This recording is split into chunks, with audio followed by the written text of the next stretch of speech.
my God! I got excited. So excited for your own silly segment. The audience is so upset. Like, right now, no. Today's show, Mahomes getting better by the day. And now getting advice from Tom Brady. His Sunday's game, the next step for him becoming the GOAT. Meanwhile, Mike McCarthy aligns himself with Tom Landry. The quote that locks in the Cowboys coach for years to come. And finally, Nick Sirianni compares Jalen Hurts to Jordan and Kobe Bryant. I'm Kevin Wildes alongside Chris Broussard. Nick, are you tiring of Nick Sirianni yet? Oh, you know what? I'll be honest. I got there at the end of the first quarter of the Giants game. We'll show you why. But Nick Sirianni, Kansas City guy, but pump the brakes. Wow. Pump the brakes. I'm shocked that you're turning on the KC guy. Okay, I was going to say. LeBron's the next comparison, no doubt. Huge show today. We start with Mahomes. He's moved outdoors. What's that line? Now, wasn't he outdoors yesterday? No, he was indoors. He was doing little spins.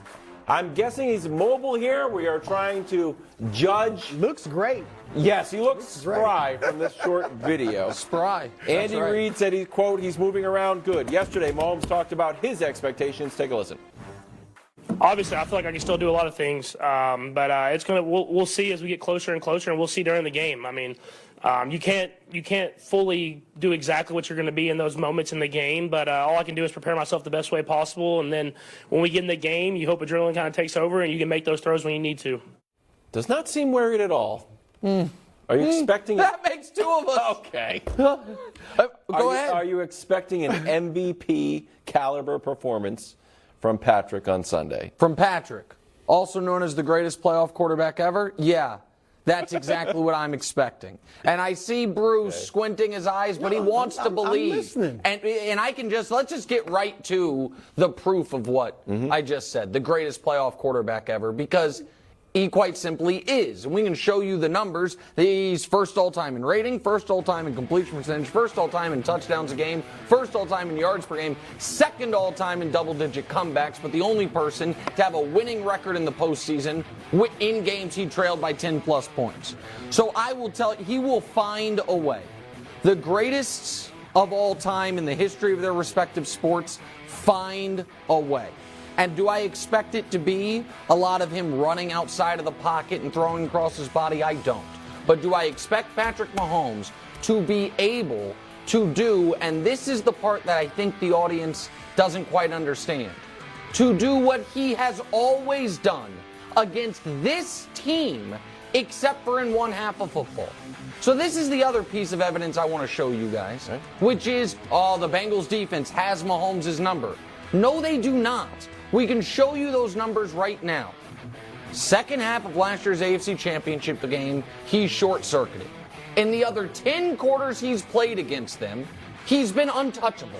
Now, the Chiefs' defense hasn't stepped up. Andy Reid's made some mistakes. But the idea that, this is the matchup he didn't want, Brew, I guarantee you this is the matchup Mahomes was hoping for all year. Not just because he can do damage against them, but because it allows him to avenge his only true professional failure and his only true professional embarrassment. So when I hand you the ball right now, I would also like to hand you one of these. Okay, you see? Your teams have been long eliminated. The Buffalo Bills, the Green Bay Packers, they've been long eliminated. Did you have to bring up the Packers? I had to. You brought up the poor Cardinals on my guy Wildes yesterday. It's an olive branch. Come over to Chiefs Kingdom with me for a weekend. No, but you're welcome to. Come on, Brew. It's nice. We're talking about Patrick Mahomes. Yeah. I'm the first guy out there. Everybody knows. I christened him Jordan-esque. I said he was the best we've ever seen. What do I need an olive branch now for? everybody's Jordan-esque. Jalen Hurts is Jordan-esque. That's everybody's Jordan-esque. When I say it, it's golden. But here's the problem, Nick. Look, MVP-like. Yeah. No, I don't expect. I expect them to play fine. I expect them to play well.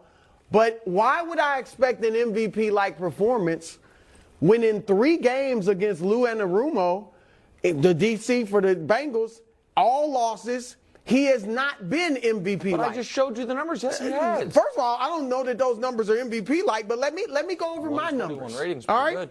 This year, and this is when he's healthy, all right? Now, no bum ankle. This year, he threw for 223 yards and 1 touchdowns. Very pedestrian for the greatest we've ever seen. That was the second fewest amount of yards he threw for in a regular season game all year. Last year in the playoffs, he had 2 interceptions and the second half meltdown. Last year in the regular season, not bad, 259 yards, 2 touchdowns.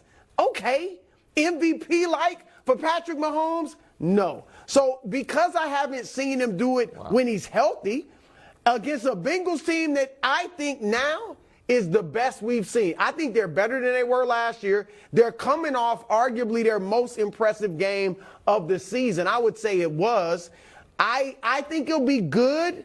I think he'll be fine. I don't think we'll be focused on the ankle as much, although he won't be moving around as much.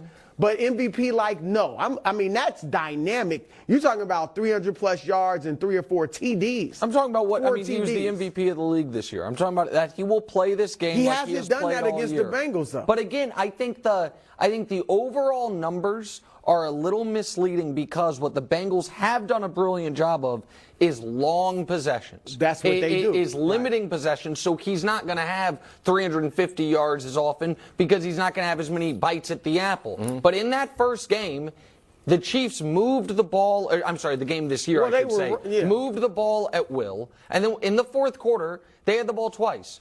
One time, Travis Kelce, the greatest tight end ever, fumbled the ball. And the second time, they missed a field goal. It's not as if the Bengals defense shut him down. Go ahead. Can I ask you about Travis Kelce? Because I might take you up on that olive branch. I didn't offer it to you. Why? Why did I get it? No, you've been too anti-Chiefs and Dynasty talk all year. You have I would been, offer it to Brew because Brew is minted in Sports Illustrated, is calling him the greatest quarterback ever. You, on the other hand, have thrown a lot of arrows at the Chiefs and Patrick Mahomes. But you can ask me about Kelce, but the olive branch was not offered to you intentionally. Dusty, can we see if we can get another olive branch? smart. I'll offer it to myself. Travis Kelce. You know what I think, how they should try to stop him? Double team him so he doesn't score all those touchdowns like every other team refuses to do. But the Bengals limit Travis Kelce. Wow. 59 yards versus 79 yards for everybody else. Do you think that they will be successful this year? Or does Andy Reid have another trick up his sleeve? Well, listen, what I think that everyone's talked all week about the fact that Lou Anarumo and the Bengals defense now gets to game plan for Mahomes all week knowing he's limited athletically. But so does Andy Reid. And Andy Reid has a better idea of how limited he is or isn't than the Bengals do.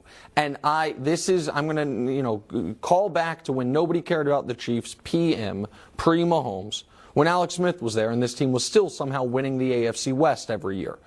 It was all screen game stuff. It was quick out of their hands. Alex Smith wouldn't throw the ball down the field. So I think what you're going to see is vintage Andy Reid game plan where it is a lot of screen game to catch the Bengals defense off guard, a lot of draw plays like we see with our friend Brian Westbrook to get the pass rush or keep the pass rush minimized. And so I don't know if Kelce's going to have a monster game. I know Kelce's going to hurt him in the red zone, though. He's been the best red zone threat in the league since Gronk retired. So, yeah, I think I'm confident with that. Screen game with the Chiefs, it's vintage Andy Reid. But when Matt Patricia does it, it's different. Chiefs defensive coordinator Steve Spagnuolo delivered some creative compliments to Joe Burrow's field vision. Take a look.